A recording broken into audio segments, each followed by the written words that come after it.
Folks, a little bit more detail on Chapter 5, Part 1, and then Chapter 6 and 7.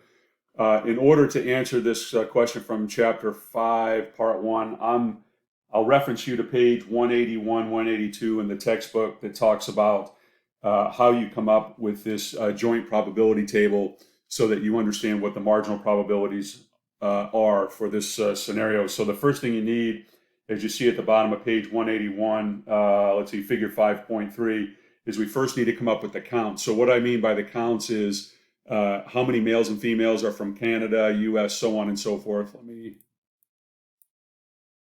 widen that table.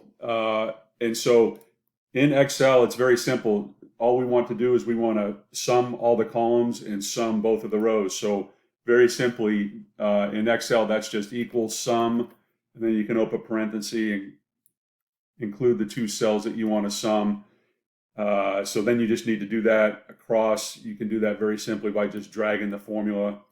And then you do the same for the rows, equals the sum of these 5 values, close the parenthesis, and then you can just drag that down. And what you have is you have the counts for each country, and then you have the count for each gender, and then you have the total. And then to go from there to the joint probability table, it's very simple. Instead of a count, what you want to know is what is the probability that a male is from Canada. So that's just very simply taking the ratio of the number of males from Canada divided by the total number of subjects. And so the probability that if you were to randomly select a male, or I'm sorry, if you're to randomly select one of the 436 people in the study, the probability that it is a male from Canada would be about 0.287. So that's what we're saying. So then what you need to do is just go through and compute the rest of this table, doing exactly what I show here. It'll be, for the US, it'll be 18 divided by 436, but I would just use the cell counts or the cell references similar to what I have done here. There are some tricks here. I won't get to the tricks. You can either do this one by one, or you can add some dollar signs to the Excel syntax, and you can do this a bit quicker.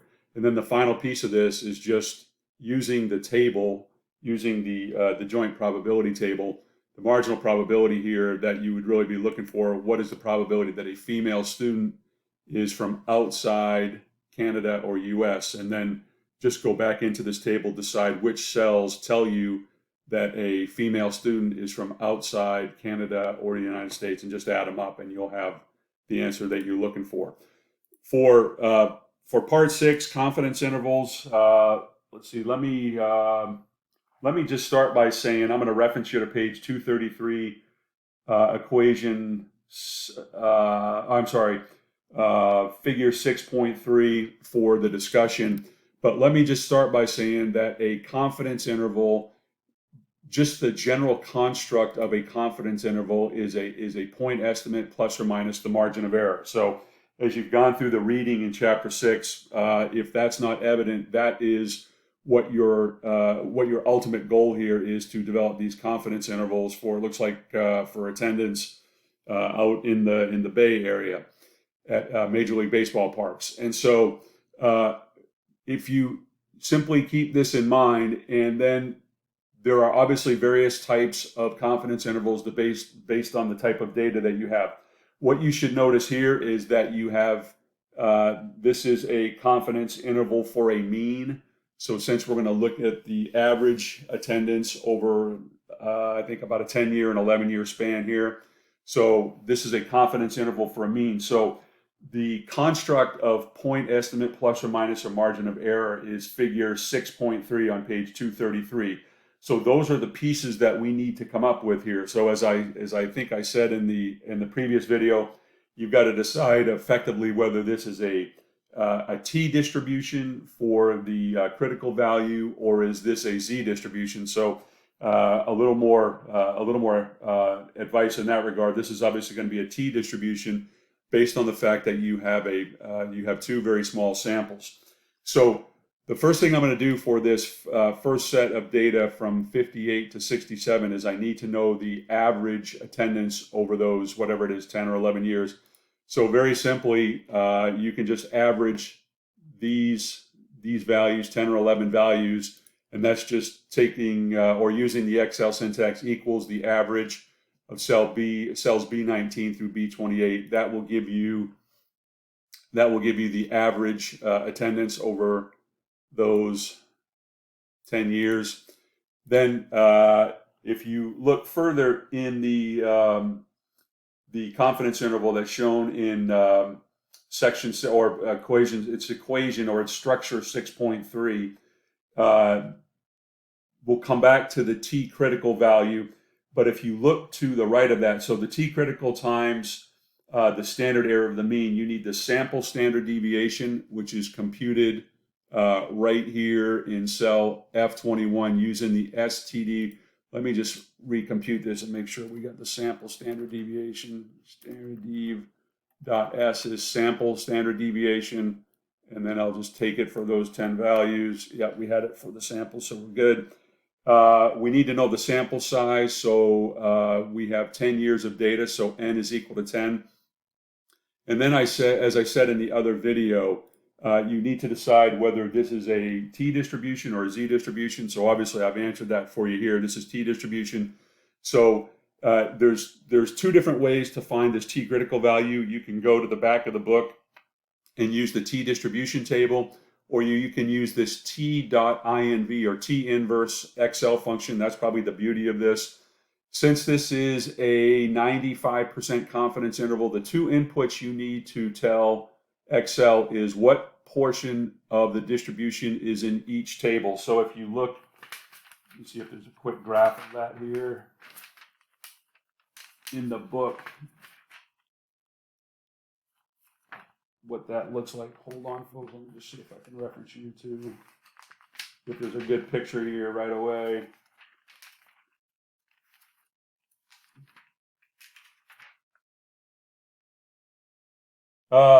Let me, I thought there was a picture in the book here.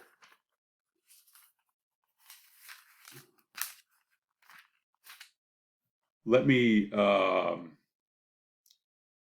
see if I can draw you something quickly here just to make sure you understand what's going on. And I hope you can see this. So if you were to look at a, normal distribution, so this is the normal curve as best as I can draw it, as quickly as I can draw it. So a 95% confidence interval would give you the middle 95% of the distribution between these two lines. So what that says is that in each tail there is 2.5% of the distribution left. So since there's 95% here and this curve is symmetric, there's 2.5% of the distribution here. There's 2.5% of the distribution here. And so when you tell Excel in this first input, the 0.025 is the portion of the distribution that is in each tail, and then the number of degrees of freedom will be the sample size -1. So your input here is 9. And so when you enter that, it'll give you the t critical value. You can assume that's a negative number, or it shows up as a negative number. You just have to be careful when you compute the margin of error that you make sure. In fact, I would simply just do this. I would just make it positive for now, and that way when you do the plus and the minus, if I just multiply that by -1, that'll give me a positive value, and then I can I'll redo this confidence interval for you here in a second. So the t critical value, let's assume it's 2.2622 whatever, and then the margin of error. So what I've got there, if you look at figure 6.3, to the right of the margin of error, I'm taking the t critical value. Let me just do this for you here. So t critical, so this is going to be equal to the value in this cell times the sample standard deviation sample standard deviation divided by the square root of the sample size, right? So again, this is, if you compare this to figure 6.3, this is what you see to the right of the plus minus sign. This is the T critical value, which is F23, times the ratio of the sample standard deviation in cell F21 divided by the square root of the sample size, which is 10. So 122.41 is your margin of error, and then the confidence interval. Very simply, the lower bound of the confidence interval is going to be the point estimate minus the margin of error. So when you use this T critical function, you're going to get a negative value. So since I turned it to positive, all you want to do is recompute this. So it's going to be the point estimate, which is a sample mean, minus the margin of error. So the lower bound, 1376.99, and then the upper bound, very simply, is the point estimate plus the margin of error. So that's the Excel approach to this. Then you can do the same for the other set of data. I think it's 11 points. Problem 12, the first thing you need to do here, a standard value of alpha for a hypothesis test is 0.05, so you can make that assumption. As I said in the other video, the key thing to understand here is making sure that you understand the hypothesis. So we're going to assume that the percentage or probability of a non-conforming room is 0.02. The company wants to know is based on perhaps some better practices. They want to know if they have reduced that below 0.02. So the alternative hypothesis here is what we're testing for is the percentage of non-conforming rooms now below 0.02. So I am looking on page 257 in the textbook, and I'm looking at figure 7.3, which shows you how to compute the critical value for a proportion. So the one thing that we demonstrate here is in chapter 6, though we're talking about confidence intervals here and hypothesis tests in chapter 7, here we're talking about a test statistic involves a mean, and then here we're talking about ultimately a test statistic that's going to deal with a proportion. So the hypotheses are set, and from there it's very simple. I'm just going to follow the computation in figure 7.3. So in the numerator, so I show NUM, which is a numerator, which is p hat. So our p hat is the proportion of non-conforming rooms based on the sample. So I have 54 rooms that are non-conforming. I have a sample size of 2,500. I show you that here. So N 2,500, number of non-conforming rooms is 54. So the percentage of non-conforming rooms, if you just take the ratio of 54 over 2,500, 0.022. So according to the figure 7.3, so p hat is 0.022. Pi naught is the assumed proportion of non-conforming rooms at this point, which is 0.02. So the numerator is very simply pi hat minus pi naught.